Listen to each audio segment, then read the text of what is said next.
conjunto de los ciudadanos hemos vivido en primera persona. Un conflicto, el catalán, que saben todos ustedes que dura ya demasiado tiempo y que ha causado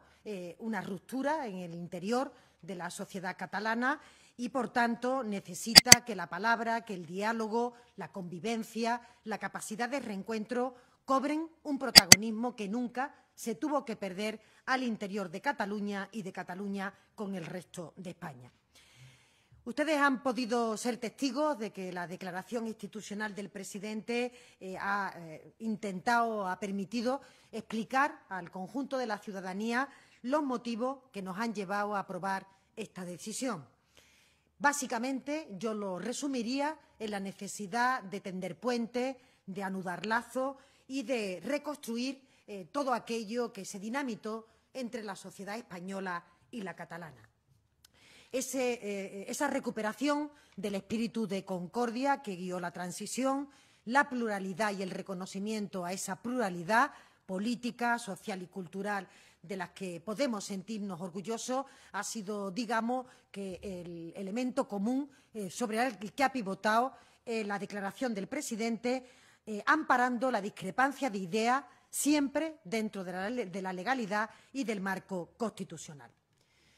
Yo diría que todos los gobiernos tienen la obligación de responder ante los retos que le plantea el día a día y que se sitúan en el marco del Gobierno, donde cada uno tenemos que intentar arreglar problemas que afectan a la ciudadanía. De otro lado, hay algunas personas que piensan que no hacer nada, que esconder la cabeza, que simplemente mirar para otro lado, ponerse de perfil, es una respuesta ante la realidad. Pero yo creo que los acontecimientos, sobre todo vividos en Cataluña, han demostrado que, lejos de intentar paliar esa situación, ese tipo de actitudes a lo que conduce es básicamente a enquistar problemas que se tendrían que haber resuelto hace ya muchos años y que, por desgracia, como digo, han dejado un desencuentro que es el que ahora queremos intentar resolver.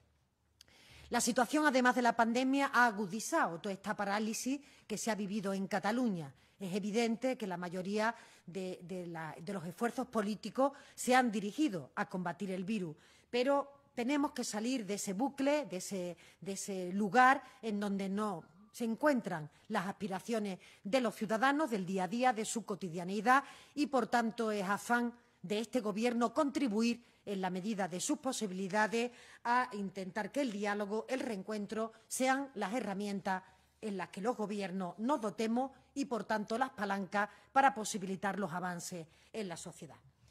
También el presidente del Gobierno ha expresado en primera persona que es muy consciente de que esta medida puede generar incomprensión o rechazo de una parte de la población. Pero diríamos a quienes no la entienden o a quienes no la consideran útil que realmente deben de confiar en que a través de la palabra es la única manera que tienen las sociedades avanzadas, las sociedades democráticas, para poder seguir caminando en un destino común.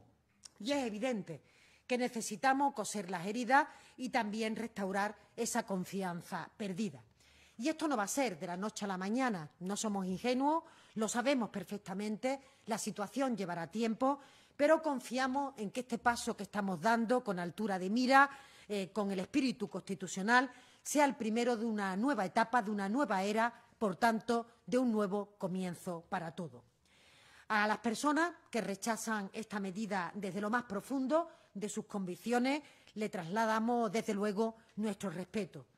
Porque la convivencia de la que se forjó este país ya en el año 1978, de la que heredamos, digamos, como sociedad ya madura en esta democracia, avanza justamente en eso, en tolerar a quienes piensan distinto, en ser capaces de entender que un país se construye entre todas y todos, sin excepciones y sin exclusiones.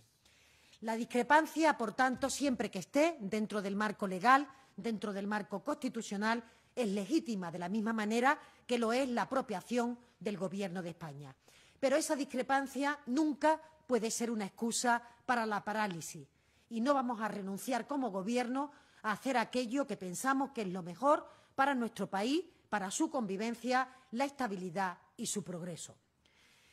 Los medios de comunicación habéis podido asistir también durante este mediodía al briefing informativo,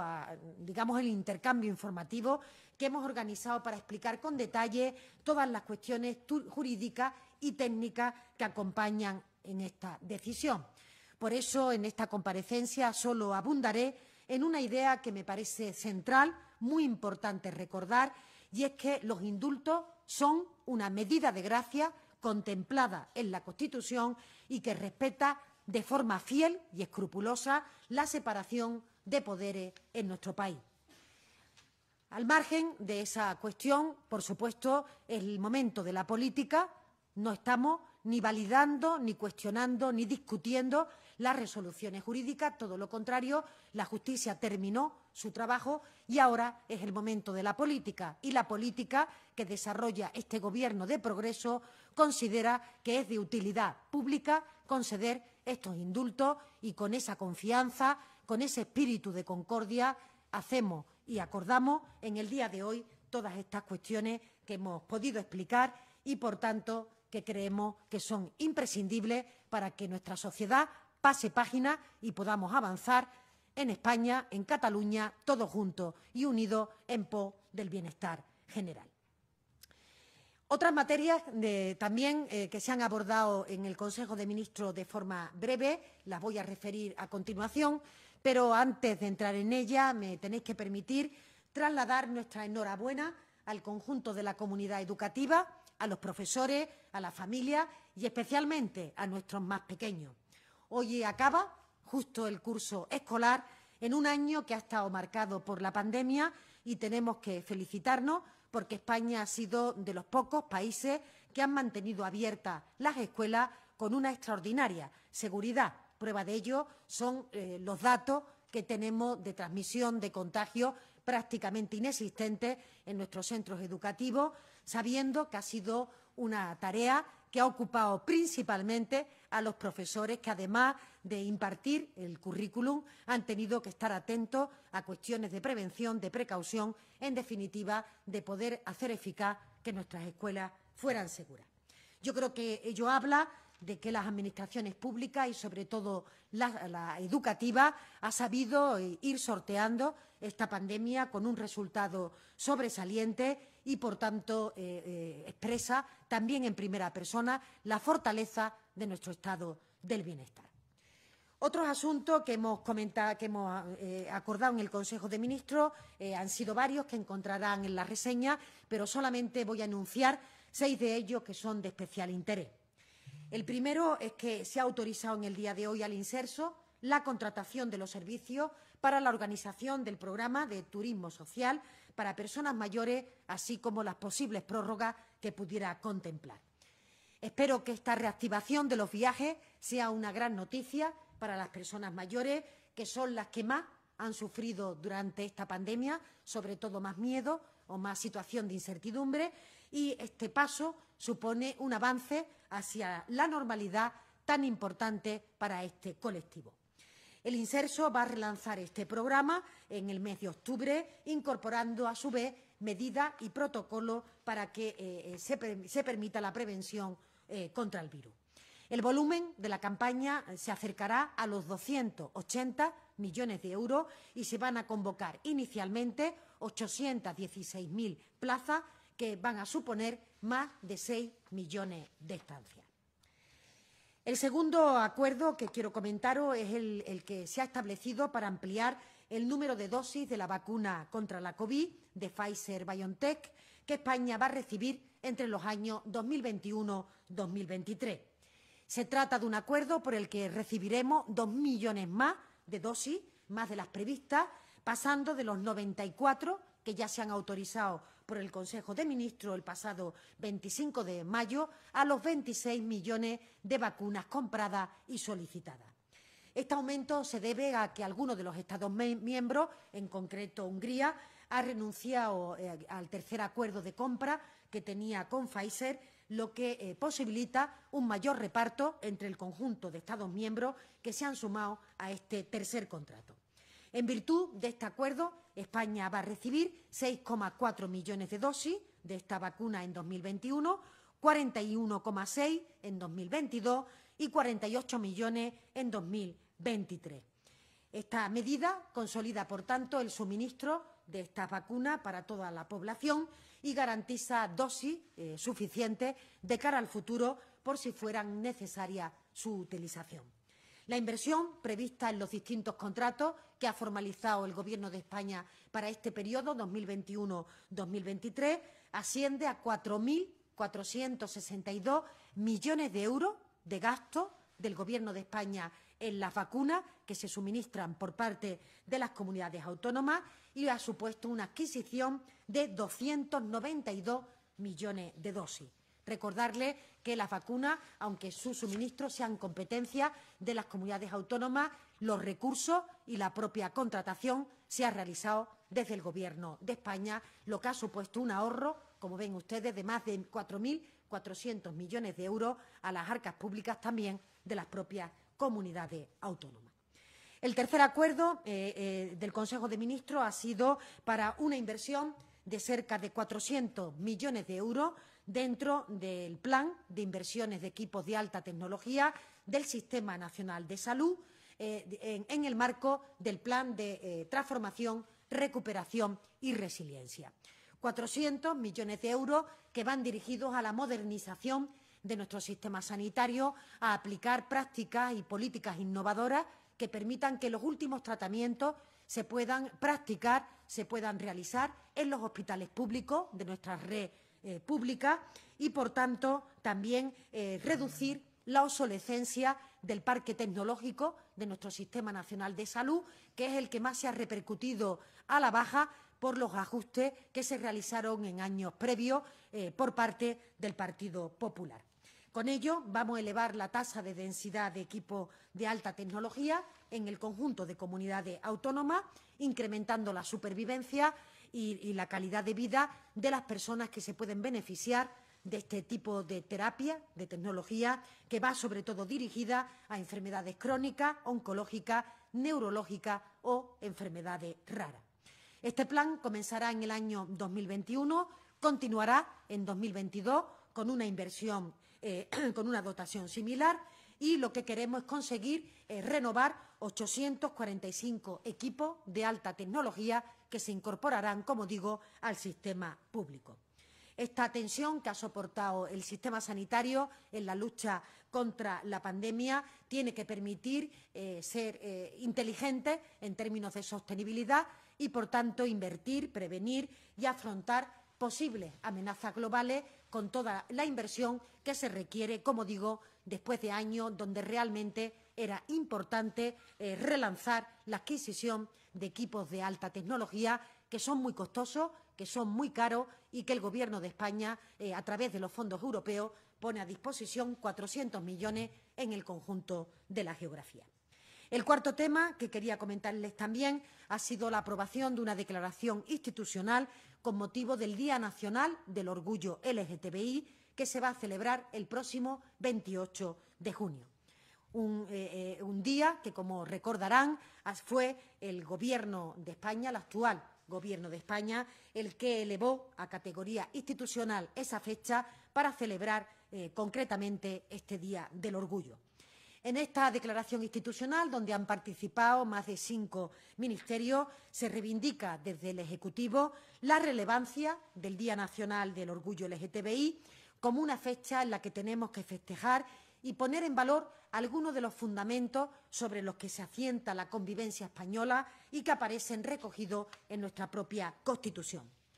Porque cuando los colectivos LGTBI reclaman ama a quien quiera o que nadie te diga quién eres, lo que en realidad ponen de manifiesto es la defensa de los artículos 14 y 10.1 de nuestra Constitución y reconocen el derecho en plena igualdad a la dignidad y al libre desarrollo de la personalidad. Esta declaración hace en esta ocasión especial hincapié en la dificultad que ha supuesto para el conjunto de la sociedad esta pandemia de la COVID-19 y también para las personas LGTBI, profundizando en la idea de que no queremos dejar a nadie atrás y, por tanto, queremos seguir avanzando en los derechos civiles de esta comunidad sin que la orientación sexual, la identidad o la expresión de género o sus características sexuales vayan en detrimento de lo que recoge nuestra Carta Magna. Además, constatamos algo que nos enriquece como personas, como sociedad, que todos somos diferentes, somos diversos y reafirmamos el derecho de toda la ciudadanía a vivir una vida plena sin encontrar en su camino ningún tipo de discriminación. El Gobierno, con esta declaración, quiere expresar su compromiso firme con el objetivo del desarrollo legislativo que ampare los derechos de las personas LGTBI y que nos sitúen de nuevo, como siempre hemos querido estar, a la vanguardia europea e internacional, alineando el ordenamiento español con la estrategia de igualdad de la Comisión Europea y ofreciendo una posición de condena rotunda a la LGTBI-fobia. Esta declaración la tienen ustedes disponible en la reseña una vez termine esta rueda de prensa. El quinto tema también que quiero comentarle es la aprobación en primera vuelta de un anteproyecto de ley orgánica que regula el acceso y el uso por parte de las autoridades competentes de información financiera y de otro tipo necesaria para la prevención, investigación y enjuiciamiento de las infracciones penales.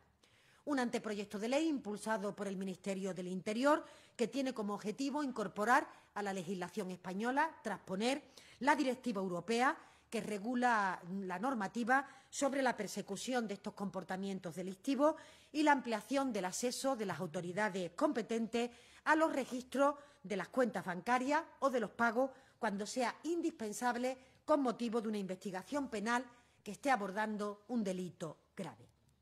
Y, por último, decirles que el Consejo de Ministros también ha aprobado en el día de hoy otro anteproyecto de ley de modificación de la Ley 36/2015 de Seguridad Nacional.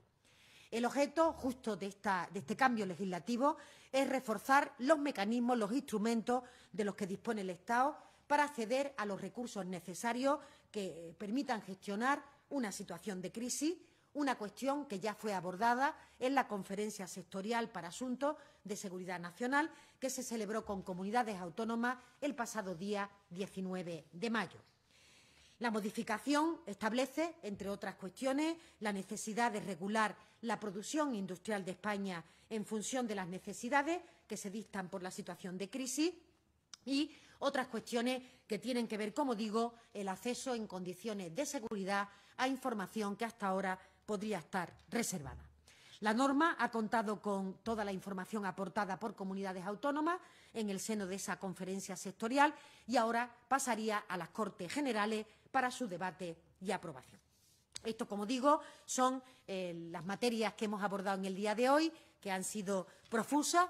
a la vez que se ha sustanciado la más importante, como ha sido la aprobación de los indultos, y, por tanto, Miguel Ángel, si te parece, quedamos a disposición de la prensa por si hay alguna cuestión que yo pueda aclarar. Venga, vamos allá. Juanma Romero, del Periódico. Allí.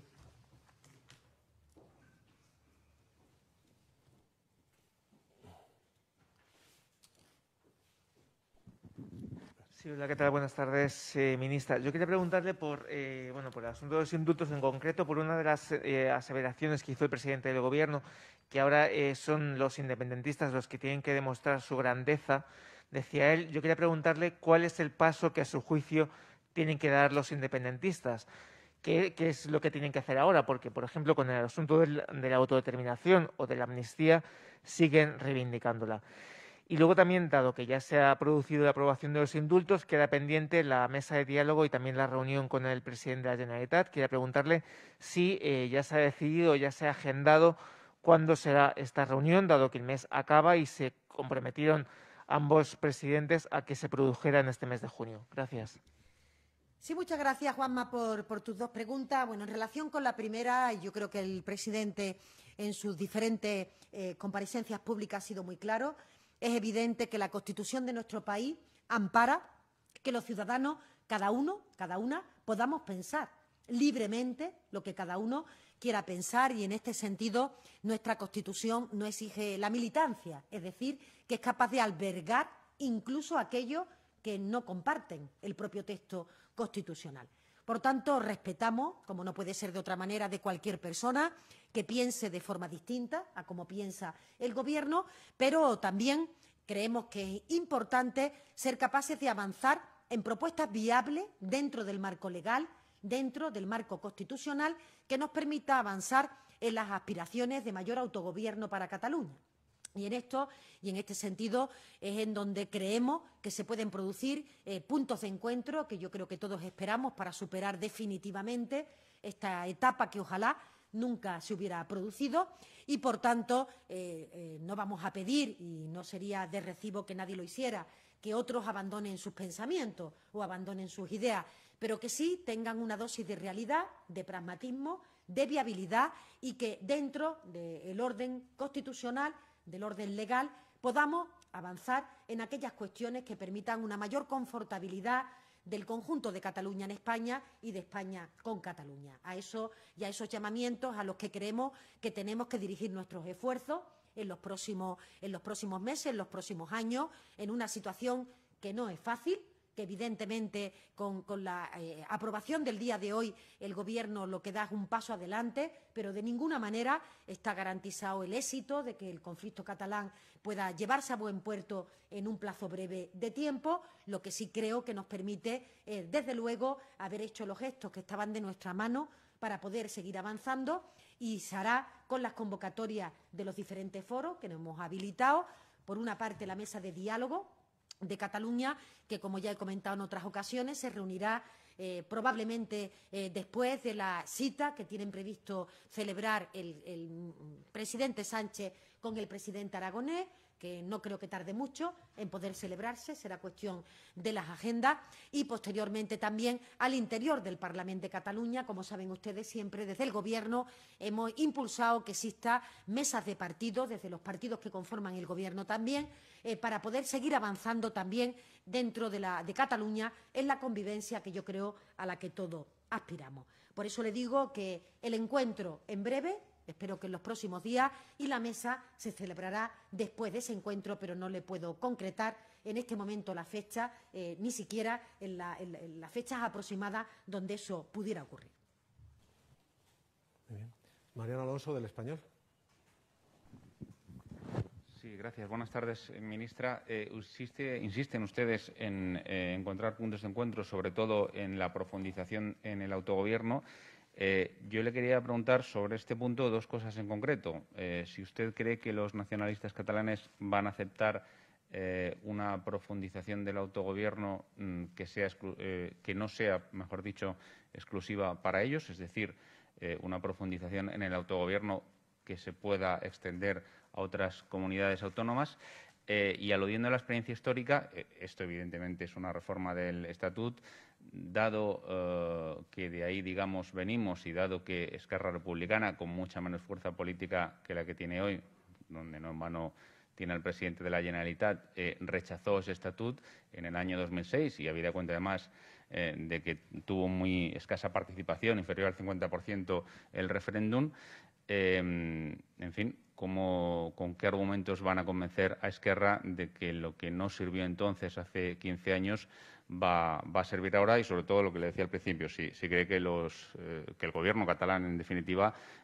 aceptará una profundización del autogobierno que no sea exclusiva para ellos, que no sea exclusiva para Cataluña. Gracias. Yo, Mariano, diría en una frase coloquial que yo creo que todo el mundo nos puede entender, que segundas partes, ¿no?, nunca fueron buenas. Quiero decir que hay que empezar de nuevo, como ha dicho el presidente, no desde cero, porque la experiencia, el dolor, la frustración, la nostalgia, todos esos son elementos que han rodeado todo este proceso, provocando una gran decisión de la política hacia los ciudadanos, fundamentalmente cuando uno compromete o promete aquello que no puede conseguir. Y esto es lo que tenemos que evitar, el crear sensaciones de expectativa que no se puedan materializar, porque eso genera desapego, desconcierto y yo diría que frustración, tanto en la ciudadanía, que es lo que más me preocupa a mí, como en los responsables políticos que promueven ese tipo de iniciativas. Por eso se trata de empezar de nuevo y, por tanto, ser capaces de plantear en los foros que se habiliten para ello propuestas que sean efectivas, viables, conseguibles. Se trata de avanzar Yo creo que la experiencia de todo este tiempo previo lo que nos ha puesto de manifiesto y lo que ha demostrado es que, desde luego, desde esas premisas no es posible seguir avanzando en elementos que pueden ser buenos para Cataluña, que pueden ser buenos para el conjunto de España, como es la profundización en el autogobierno. Así que yo lo que deseo, más que pedir, ¿no? Deseo es que las fuerzas independentistas comprendan el marco que tenemos, la realidad de la que nos hemos dotado y perciban que este acto de los indultos que se desarrolla por parte del Ejecutivo realmente es un intento de recomienzo, de reencuentro, habiendo aprendido todo lo que se ha aprendido previamente, porque eso es bueno para no volver a equivocarnos, para no tropezar dos veces en la misma piedra y, por tanto, ser capaces de iniciar una nueva etapa en la que realmente esperamos propuestas que nos permitan avanzar, que sean constructivas y que hagan que la ciudadanía catalana, insisto, se sienta más confortable en el marco global de España y, por tanto, más reconocida en su diversidad. Esto es lo que yo espero y lo que el Ejecutivo espera. ¿Cómo podemos convencer a los partidos nacionalistas de que esto es lo mejor para nuestro país y lo mejor para Cataluña? Bueno, pues yo creo que desde la opinión de todos y desde la unidad de todos y desde la comprensión de todos, ¿no? Creo que el indulto justamente abunda en esa dirección y, por tanto, pretende, ¿no?, que las personas que han cumplido ya una parte importante de sus condenas, estamos hablando de que la mayoría de estas personas llevan casi 4 años en la cárcel y que ahora, a raíz de este indulto, van a poder salir fuera. Yo espero que perciban y que vivan este acto del Gobierno de España como del conjunto de la sociedad española, que lejos de alguna manera de despreciarlo o de no querer escucharlo, estamos aquí con actitud de escucha, con actitud de integración, siempre dentro del ordenamiento constitucional. Y eso es lo que yo creo que le tenemos que transmitir y ya no depende ni del Gobierno de España ni del conjunto de la sociedad española la actitud en la que se muevan los grupos independentistas, que espero que se muevan, como digo, en esa actitud que permite construir y que permite dar pasos adelante y no pasos que son inmovilistas, que ocasionan parálisis y, en el peor de los casos, frustración. Iñaki Aguado, de Telecinco.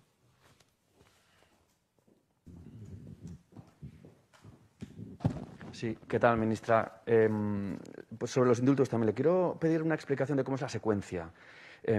¿Cuándo firma el rey los reales decretos? ¿Cómo se comunica al Tribunal Supremo? Y, finalmente, ¿cuándo se hacen efectivos? Por tanto, ¿cuándo vamos a ver físicamente a los líderes independentistas presos salir de la cárcel? Y, en un segundo término, bueno, la vía unilateral sigue en el relato, en el discurso del independentismo. El vicepresidente de la Generalitat, Puigneró, dice no descartar la vía unilateral si el diálogo con el Gobierno fracasa en los próximos 2 años. Con lo cual le pregunto si creen que lo volverán a hacer y, por tanto, sería un fracaso de la importante decisión que han tomado hoy, o, por el contrario, las características y la condicionalidad de los indultos son una garantía para que eso no ocurra. Gracias. Sí, en relación con la primera pregunta, Iñaki, efectivamente, en el día de hoy se firmará el decreto. Yo creo que inmediatamente se mandará a Zarzuela para su firma por parte de la Jefatura del Estado, que, como hemos repetido hasta la saciedad durante todo este periodo, no tiene una intervención política en esto, y hay que dejar que el jefe del Estado tenga el papel constitucional, y lo digo por las desafortunadas, por no calificarla de otra manera, palabras de la señora Díaz Ayuso, que puso en el foco al jefe del Estado, que no tiene, evidentemente, en su papel constitucional ninguna responsabilidad respecto a esta materia y, por tanto, nosotros, según el ministro de Justicia ha comentado, esperamos que sea lo antes posible. Entiendo que cuando se publiquen en el BOE, el Supremo se hará eco de esta cuestión. No sé si mediará un escrito expreso, pero será el Supremo el que tiene que paralizar el cumplimiento de esas condenas. O sea, que no le corresponde al Ejecutivo dar esa instrucción a instituciones penitenciarias, le corresponde al Tribunal Sentenciador y, en este caso, al Supremo. En relación con la vía unilateral, yo creo que desde el primer momento el Gobierno ha transmitido que, desde luego, lo que estaba en su mano que era el poder proporcionar los indultos desde ese espíritu de concordia, de intentar hacer un llamamiento a la convivencia, un llamamiento al espíritu que primó en la etapa de la transición para construir un país en el que nadie sobrara y en el que se integraran todas las sensibilidades, por contrarias que fueran, una situación similar, ¿no?, a la que estamos viviendo en este momento, con toda la distancia histórica, pero en la que de lo que se trata es de que podamos convivir personas, formaciones políticas que pensamos radicalmente cuestiones distintas y que, por tanto, eso es lo que, con toda la grandeza, construyó la transición española, años de convivencia en los que nos respetamos mutuamente, a pesar de que cada uno se encontraba en las antípodas de las posiciones ideológicas del otro. Y por eso consideramos que el gesto que ha hecho el Gobierno de España tiene, por una parte, que ser útil para el conjunto de la sociedad catalana. Saben ustedes que hemos dicho durante estos días que no solo con estos indultos nos estamos dirigiendo a las personas que estaban actualmente encarceladas, sino a todos aquellos cuyos referentes estaban en la cárcel, aquellos que estaban viviendo con dolor, con sufrimiento, al punto de no poder iniciar una nueva etapa, la situación de encarcelamiento de personas, de dirigentes políticos, que para ellos, no para los demás, pero para ellos eran una clara referencia. Y, por tanto, nuestro mensaje va nítidamente dirigido a ello y, como he dicho anteriormente, yo creo que el ser humano es inteligente, uno no tropieza, insisto, 2 veces con la misma piedra y, por tanto, más allá de las garantías que contienen los indultos respecto a que son parciales en relación con la pena de inhabilitación y la condicionalidad en relación a que si los hechos se volvieran a repetir, evidentemente quedarían sin nulos, ¿no?, la conmutación o las penas a las que en este momento somos capaces de perdonar. Esa garantía, más el mensaje que mandamos al conjunto de la sociedad, más la vigilancia de este Gobierno, en donde, incluso antes de los indultos, en diferentes ocasiones me han escuchado decir que con este Gobierno en el poder no se van a volver a repetir esos hechos que se protagonizaron durante el Gobierno del Partido Popular. Y no se va a hacer, entre otras cuestiones, porque este Ejecutivo no va a permitir que se quebrante la legalidad, como si se hizo con la convocatoria del referéndum ilegal o con la declaración unilateral de independencia. ¿Los indultos son garantía de éxito al proceso al que nos conducimos? Evidentemente no. Esto es una cuestión de 2 partes. Nosotros ponemos la nuestra encima de la mesa. Lo hacemos, además, haciendo un llamamiento al conjunto de la sociedad para responder desde la unidad sobre esta actuación, porque creemos que unidos somos más fuertes, pero cada uno responde de lo suyo y es evidente que la respuesta que los independentistas quieran dar a este acto, a esta, digamos, madurez de la democracia española, cabrá preguntársela a ellos.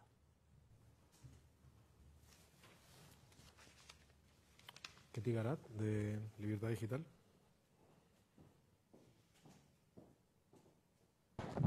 Gracias, Miguel Ángel. Gracias, ministra. Yo quería hacerle 2 preguntas. En primer lugar, y utilizando las primeras palabras suyas en la rueda de prensa, teniendo en cuenta la trascendencia de la medida que hoy se aprueba en este Consejo de Ministros, que muchos ya han tildado de histórico,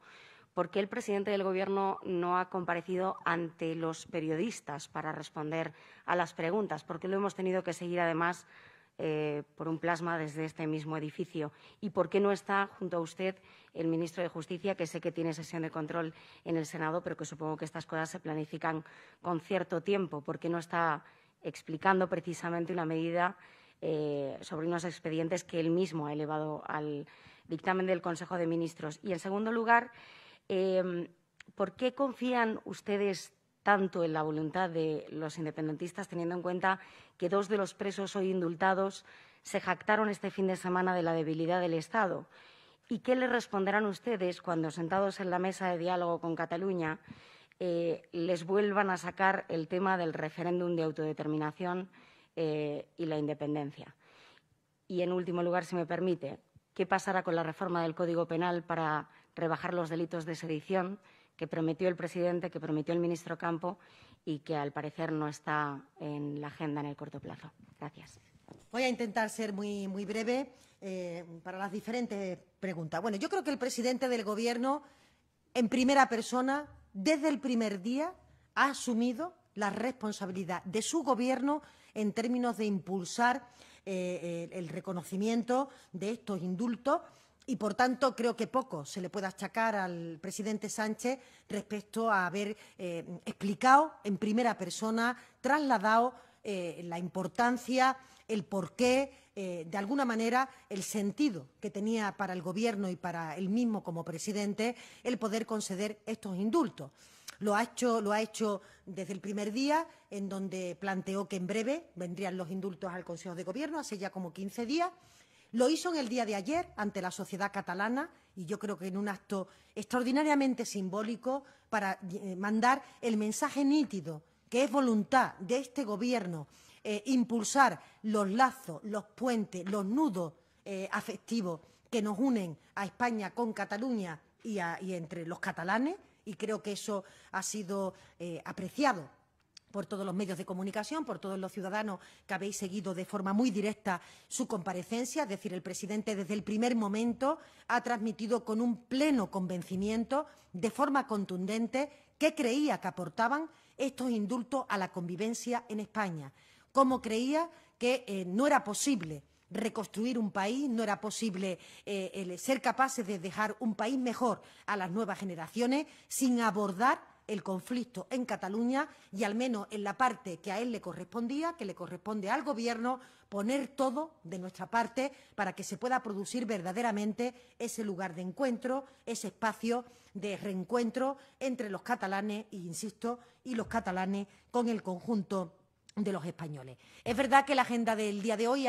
la reunión del Consejo de Ministros ha sido más larga de lo esperado. Esto es un elemento también que hay que saber siempre, que la fecha o las horas son orientativas, porque el presidente nunca va a quitarle la palabra a un ministro porque hubiera comprometido posteriormente una comparecencia a una determinada hora. Sabemos que siempre son orientativas, que pueden generar molestias, sobre todo a todos ustedes que están esperando su comparecencia, pero el día era importante. Los ministros casi en su totalidad han expresado también, ¿no?, su sentimiento y sus cuestiones en una unanimidad del pronunciamiento que ha habido en el Consejo de Ministros y, por tanto, se ha retrasado todo y es por ello que el ministro de Justicia no ha podido estar conmigo aquí en esta rueda de prensa, aunque saben ustedes, quizás no las personas que nos escuchan, pero saben ustedes que el ministro, previamente a marcharse al Senado a contestar la sesión de control, ha estado respondiendo a todas las cuestiones técnicas, a las cuestiones más de detalle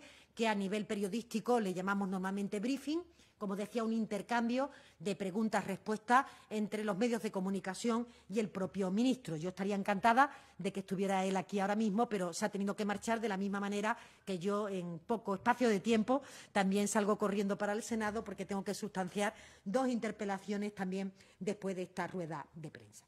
En relación con la siguiente pregunta, vamos a ver, de lo que se trata realmente es de que cada uno aporte lo que tiene en su marco competencial para posibilitar este encuentro. Nosotros no podemos responder de lo que tienen que hacer los partidos independentistas ni el propio Gobierno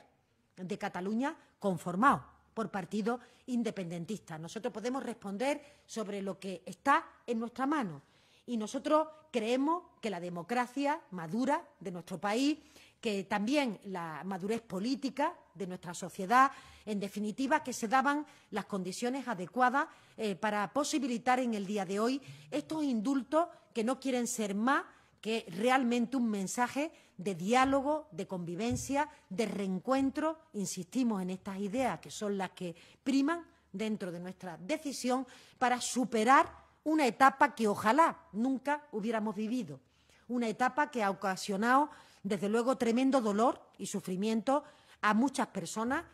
muchas al interior de Cataluña, donde probablemente esta cuestión se ha vivido con más decibelio, con especial intensidad, y también hemos dicho en muchas ocasiones que podemos comprender que haya ciudadanos que no compartan o que tengan reparo ante los indultos, ante el perdón, pero que le pedimos que confíen en este Gobierno. Lo que no se puede es no hacer nada. No hacer nada es lo que nos ha traído hasta aquí. No hacer nada es lo que llevó a que finalmente se quebrantara la legalidad, No hacer nada llevó a que estas personas fueran sentenciadas y hayan estado en la cárcel en torno a 4 años. No hacer nada ha enquistado un problema en Cataluña, en donde en el año 2004, creo recordar, había un 16% de personas en Cataluña que se declaraban independentistas, y creo recordar que en el año 2017 esa cifra había subido hasta un 48%. No hacer nada significa que en la sociedad se puede creer, la sociedad catalana, que el independentismo es una aspiración que está al alcance de la mano. Y, por tanto, el Gobierno quiere hacer cosas. El Gobierno quiere profundizar en las aspiraciones, en las expectativas de autogobierno que pueda tener gran parte de la sociedad en Cataluña. Y por eso movemos fichas y por eso esperamos esa comprensión del conjunto de la ciudadanía, asumiendo nuestra propia responsabilidad. Si en la mesa o si en algún otro entorno cualquier protagonista, cualquier partido político o cualquier institución pone encima de la mesa un quebranto a la legalidad, la respuesta sigue siendo de la misma contundencia. La respuesta es no. Este Gobierno no va a convocar un referéndum en Cataluña para la autodeterminación, ni este Gobierno va a permitir una declaración unilateral de independencia. Y estas cuestiones yo creo que el presidente del Gobierno siempre ha sido muy franca y nuestras posiciones políticas están perfectamente expresadas. En relación con la cuarta cuestión, es voluntad del Gobierno impulsar la reforma del Código Penal y, básicamente, ser capaces de adecuar algunos delitos que están obsoletos, desfasados respecto a la normativa homóloga europea, ser capaces de europeizarlo, es decir, de algunos de ellos que datan del siglo XIX, ser capaces de darle una nueva forma, una nueva definición y, por tanto, también un nuevo tratamiento dentro del Código Penal. Esto lo haremos en los tiempos que necesite el propio Ministerio de Justicia y, por tanto, vamos trabajando también en esa reforma que vendrá al Consejo de Ministros cuando ya la tenga ultimado el propio Ministro de Justicia, que, saben ustedes, trabaja en diferentes artículos de la reforma del Código Penal para atender a diferentes situaciones, también y por especial importancia, entre ellas la del sí es sí, que, como saben ustedes, es muy importante para este Gobierno, un Gobierno profundamente feminista. Carlos Cue, del País. Sí, allí, perdón. Sí, ministra, antes le preguntaba al compañero qué esperan ustedes de los independentistas. Yo le pregunto qué puede ofrecer el Gobierno. Usted es la ministra de Hacienda, sabe que uno de los elementos centrales es la financiación autonómica. De hecho, todo esto empezó con el déficit, vamos, el pacto fiscal que proponía Artur Mas. ¿Qué puede ofrecer el Gobierno en ese largo debate de la mesa de diálogo? Y, por no hablar solo de indultos, el tema de la bajada de la luz. La bajada de impuestos del 21 al 10%, ¿cuánto va a dejar de ingresar el Gobierno por esa bajada? Y si esto es una solución, porque sobre todo, ¿qué se va a dejar de hacer con ese dinero que no van a ingresar? ¿Qué problemas le puede generar al Gobierno ese dinero que no se ingresa? Y si esto es una solución, si la solución es simplemente bajar impuestos o hay que corregir de fondo el problema de cómo se establece el precio de la luz. Sí, gracias, Carlos. En relación con la primera cuestión, el Gobierno considera que hay margen para el entendimiento. Y esto es lo que hemos defendido desde el primer momento. Creemos que hay margen para poder seguir profundizando en el autogobierno para Cataluña y, por tanto, hay muchas cuestiones que se pueden abordar, que se pueden poner encima de la mesa o que se puede intentar llegar a un acuerdo para ellas. Usted comentaba algunas de ellas que son globales con el resto de comunidades autónomas, que es la reforma del modelo de financiación autonómica, pero hay muchas otras cuestiones que nos tienen que permitir avanzar y las cosas hay que ir haciéndolas paso a paso. Por lo pronto, lo importante es que realmente haya una voluntad inequívoca del Gobierno de participar en la mesa de diálogo, donde sabe usted que las posiciones de los distintos grupos políticos que conforman el Gobierno no es exactamente idéntica, no es exactamente la misma disponibilidad que tienen para el reencuentro y para esa mesa de diálogo y, por tanto, lo primero es que se pueda reunir esa mesa y en la que cada uno pueda expresar en libertad en el marco del que nos hemos dotado, aquello que quiere o aquello que aspira, pero siendo todos conscientes de los límites que tenemos en cada una de las partes. Y el nuestro, yo creo que se ha expresado sin ningún tipo de tapujo. Vamos a ir paso por paso. Hoy por hoy hay una agenda para el reencuentro que puso el Gobierno de España encima de la mesa y que nos parece un buen punto de partida para poder ir discutiendo esos diferentes ítems, pero desde luego nuestra voluntad no es en ningún caso asfixiar, ¿no?, el diálogo antes de que comience, todo lo contrario, es dar instrumentos para comenzar ese diálogo y se nos ocurre que puede ser una buena iniciativa esa agenda que se presentó por escrito para el reencuentro, pero estamos abiertos a cualquier planteamiento que realmente nos permita avanzar. Y en esto, Carlos, hago mucho hincapié.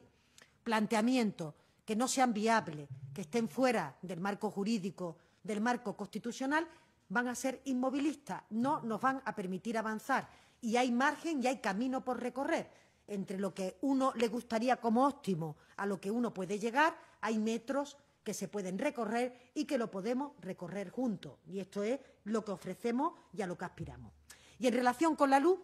decirle que al Gobierno le parecía muy importante atender a una necesidad que ha surgido de forma inminente, de forma urgente.